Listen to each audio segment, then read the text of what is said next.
No fantasi, fakta yang tak bisa dinegosiasi. Ide dan gagasan, temuan dan analisa hanya untuk Indonesia. Salam kebenaran.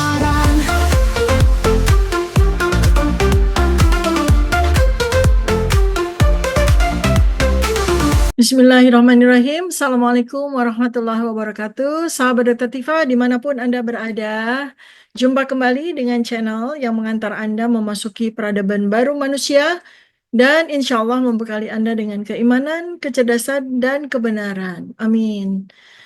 Hari ini, sahabat Dr. Tifa, saya akan mengajak Anda untuk membahas hal yang sangat mendalam, hal yang sangat filosofis, sangat historis, teologis, metafisis ya, tentang pengosongan Jawa, pengosongan Pulau Jawa.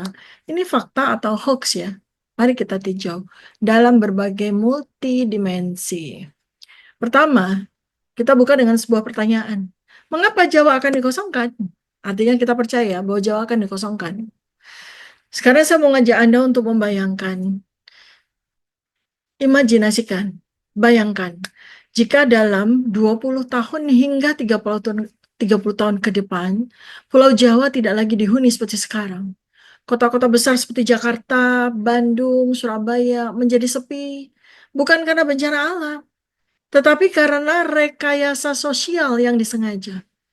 Pemerintah, korporasi global, dan kekuatan tersembunyi, hidden hands, memainkan perannya secara sistematis. Apakah ini hanya sebuah teori konspirasi, hoax, atau justru rencana besar yang diam-diam sedang berjalan? Pertanyaan berikutnya, benarkah ada rencana untuk mengosongkan Pulau Jawa? Jika benar, siapa yang berkepentingan dan apa tujuannya? Lalu, bagaimana penjelasan dari sisi Islam, sejarah, dan metafisika memandang fenomena ini? Satu, kita mesti lihat dari pola perpindahan penduduk dan agenda geopolitik. Saya sudah menyampaikan dalam beberapa kali video saya. Silakan Anda cek lagi untuk bisa mendapatkan benang merahnya dari apa yang hari ini saya sampaikan kepada Anda. Pulau Jawa dihuni lebih dari 150 juta jiwa, tepatnya 170-an juta jiwa. 60% dari seluruh penduduk Republik Indonesia ini ada di Pulau Jawa, menjadikannya salah satu pulau terpadat di dunia. Sejak era kolonial, era zamannya penjajahan Belanda, ada upaya sistematis untuk mengendalikan penduduk Jawa. Transmigrasi di masa kolonial dilakukan beberapa kali secara besar-besaran. Kemudian dilanjutkan pasca kemerdekaan oleh Orde Lama di bawah Presiden Soekarno dan Orde Baru di bawah Presiden Soeharto. Migrasi besar-besaran penduduk dari Pulau Jawa dipindah ke Sumatera, Kalimantan, dan Papua. Dan terjadi perpindahan industri keluar Pulau Jawa, relokasi pabrik-pabrik, dan perpindahan pergeseran ekonomi ke daerah-daerah lain.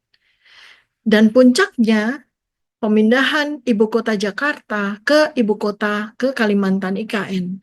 Ini sebetulnya adalah sebuah simbol besar adanya perubahan struktur demografi Indonesia yang dilakukan by design secara sistematis. Kemudian berikutnya adalah pembangunan infrastruktur yang mengarahkan kepada eksodus penduduk ke luar Pulau Jawa. Pertama, proyek tol Trans Jawa. Ini mempermudah akses keluar masuk Jawa. Kemudian adanya IKN. Apakah ini awal dari pemindahan atau eksodus besar-besaran secara grand design, sistematis? Saya sudah bahas hubungan pengosongan Jawa dengan IKN dalam video yang lain. Silahkan cari ya di RTF Channel. Kemudian pembangunan bandara-bandara dan pelabuhan-pelabuhan besar.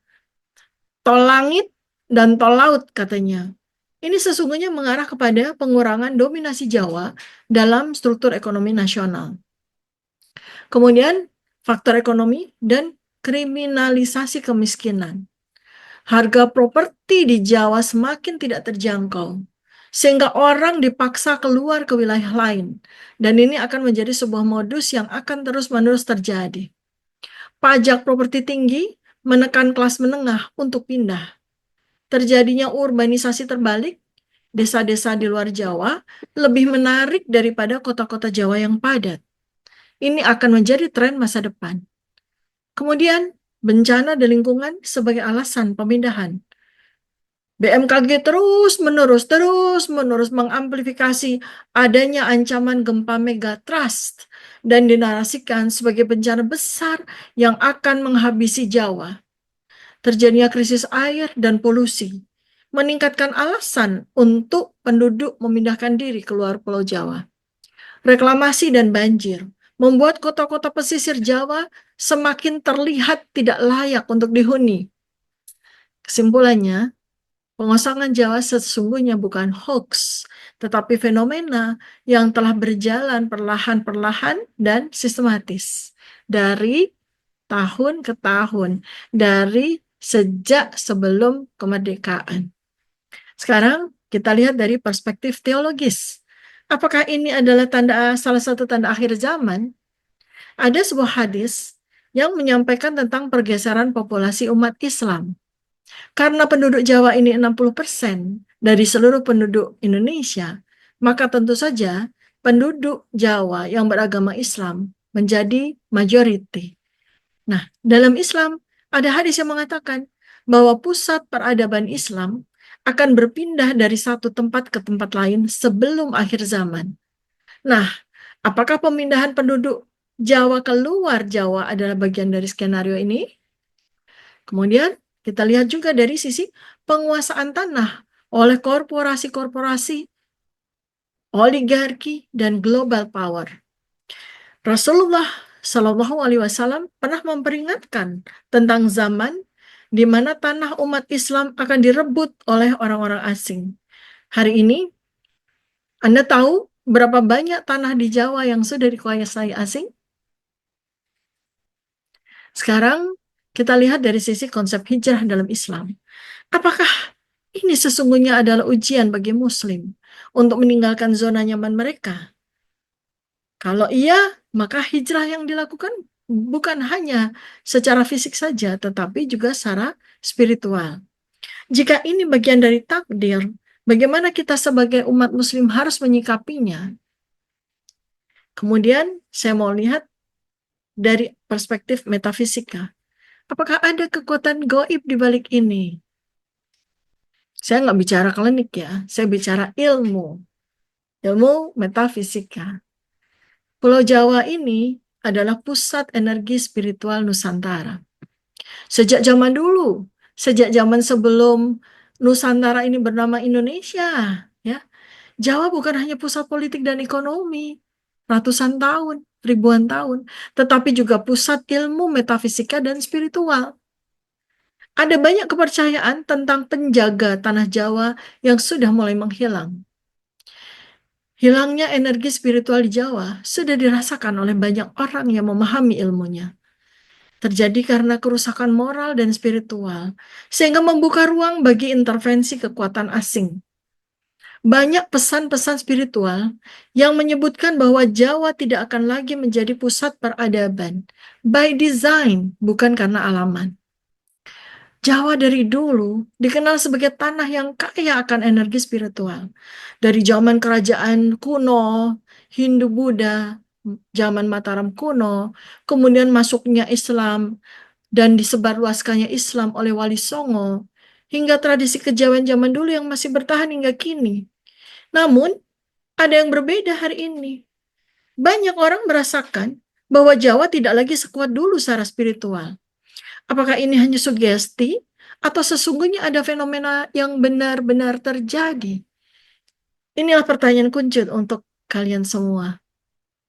Mengapa banyak orang merasa suasana Jawa berubah? Apakah ini sekedar modernisasi atau ada pergeseran energi yang lebih dalam? Bagaimana kita memahami ini kalau tidak dalam konteks sejarah, agama, dan metafisika? Maka kita akan mengurai hilangnya energi spiritual Jawa dari tiga perspektif domain ilmu ini. Pergeseran energi, kalau dilihat dari perspektif historis, sesungguhnya sudah terjadi sejak zaman kerajaan. Dulu, Jawa adalah pusat energi Nusantara. Era Majapahit, Mataram kuno, Mataram Islam, hingga sampai kolonialisme. Jawa selalu menjadi pusat kekuatan spiritual. Kerajaan-kerajaan besar seperti Majapahit dan Mataram kuno yang belum mengalami Islamisasi adalah pusat meditasi, tempat bertapa, dan energi leluhur yang sangat kuat. Maka, ketika Islam kemudian menyebar di Indonesia melalui Wali Songo tidak hanya menyebarkan Islam, tetapi juga menjaga keseimbangan energi spiritual Jawa. Kemudian, babak invasi kolonialisme dan penghapusan jejak spiritual secara sistematis oleh VOC dan Belanda.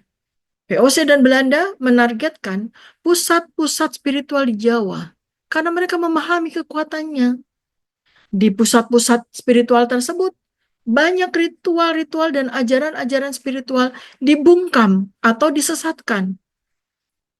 Kemudian masuklah doktrinasi, modernisasi, menggantikan sistem spiritual lama dengan kapitalisme dan materialisme. Akhirnya, perlahan-lahan, spiritualitas Jawa digantikan materialisme. Budaya bertapa, tirakat, meditasi, hampir-hampir hilang, digantikan gaya hidup konsumtif. Dulu, padepokan, pesantren adalah pusat spiritualitas. Sekarang, di Jawa, mal-mal, media sosial menjadi pusat perhatian. Untuk itu maka terjadilah kehilangan koneksi dengan kealaman, dengan leluhur. Disinilah letak kita melihat sisi historis. Hilangnya energi spiritual di Jawa terjadi karena pergeseran besar dari peradaban berbasis spiritual ke peradaban berbasis materialisme. Dari sudut pandang teologis, apakah ini adalah termasuk tanda-tanda akhir zaman yang sering disampaikan oleh para ulama Islam? Islam dan hilangnya keberkahan tanah. Dalam Islam, ada konsep berkah dalam tanah yang bisa hilang jika umatnya menyimpang. Banyak ulama sepuh mengatakan bahwa tanah Jawa tidak seberkah dulu. Ada hadis tentang pergeseran pusat peradaban Islam. Nabi Muhammad SAW menyebutkan bahwa pusat peradaban Islam akan berpindah-pindah sebelum adanya akhir zaman. Apakah Indonesia, khususnya Jawa, sudah mencapai puncak keberkahan dan kini sedang mengalami dekadensi atau kemerosotan spiritual? Tanda-tandanya adalah banyaknya fitnah dan kemerosotan moral, banyaknya ajaran sesat, sinkretisme berlebihan, dan hilangnya ulama-ulama besar. Apakah ini tanda bahwa Allah mencabut keberkahan dan energi spiritual dari tanah Jawa?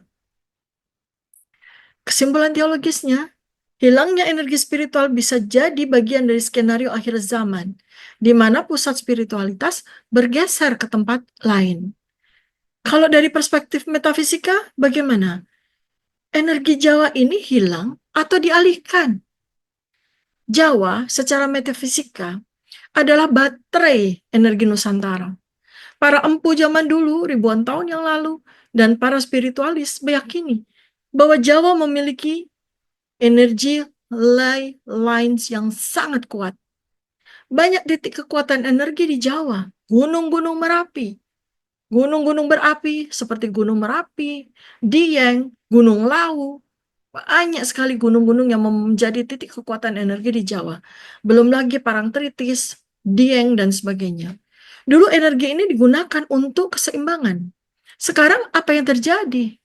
Malah gunung-gunung ini direncanakan akan ditambang energi geotermalnya. Soalan berikutnya, adakah campur tangan teknologi dan global power di sini? Kita coba lihat, ya, menghipotesiskan adanya teknologi elektromagnetik yang bernama HARP dan eksperimen geofisika. Apakah teknologi-teknologi ini dipakai menjadi alat intervensi untuk mengacaukan keseimbangan energi Nusantara dengan membuat gempa tektonik, gunung meletus, dan tsunami beberapa kali selama ini? Banyak laporan juga mengatakan bahwa saat ini medan magnet bumi bergeser. Dan ini pasti juga akan memengaruhi titik-titik energi di bumi, termasuk titik-titik energi di Jawa. Maka kesimpulan metafisikanya, hilangnya energi spiritual di Jawa bukan hanya fenomena sosial, bukan hanya fenomena spiritual, tetapi juga kemungkinan karena adanya gangguan eksternal dari teknologi dan terjadinya pergeseran kosmis. Artinya apa? Dari sekian banyak analisis multidimensional tadi, maka kita bisa simpulkan bahwa hilangnya energi spiritual di Jawa bukan sekedar mitos. Ini adalah realitas yang terjadi akibat perubahan peradaban, kemunduran spiritual, dan mungkin intervensi global. Apa yang bisa kita lakukan? Kita kembali ke spiritualitas asli. Bangkitkan kembali praktik spiritual yang sehat, berbasis Islam dan kearifan lokal yang tidak bertentangan dengan tauhid. Jaga pusat energi spiritual. Tidak membiarkan tempat-tempat sakral diubah menjadi pusat-pusat komersial. Lindungi tanah dan budaya Jawa. Jangan sampai tanah ini jatuh ke tangan asing. Tingkatkan kesadaran spiritual. Jangan hanya sibuk dengan materi, tapi bangun kembali koneksi dengan energi spiritual tanah ini. Bagaimana strategi bertahannya? Apakah kita siap beradaptasi? Ataukah kita akan bertahan di Jawa atau hijrah ke tempat lain? Ini persoalan adaptasi. Kalau kita bertahan di Jawa, bagaimana adaptasinya? Kalau kita hijrah di tempat lain, bagaimana adaptasinya? Bagaimana cara kita melindungi aset dan tanah? Jangan mudah menjual tanah kepada asing atau korporasi besar. Bagaimana membangun komunitas alternatif? Kembali ke sistem ekonomi berbasis komunitas, bukan kapitalisme total. Jaga spiritualitas dan nilai budaya. Jangan biarkan Jawa kehilangan jati diri spiritualnya. Sampaikan pendapat kalian di kolom komentar ya. Jangan lupa like, subscribe, dan share video ini agar banyak orang menjadi cerdas dan tercerahkan. Sampai jumpa di video berikutnya. Wassalamualaikum warahmatullahi wabarakatuh. Salam kebenaran.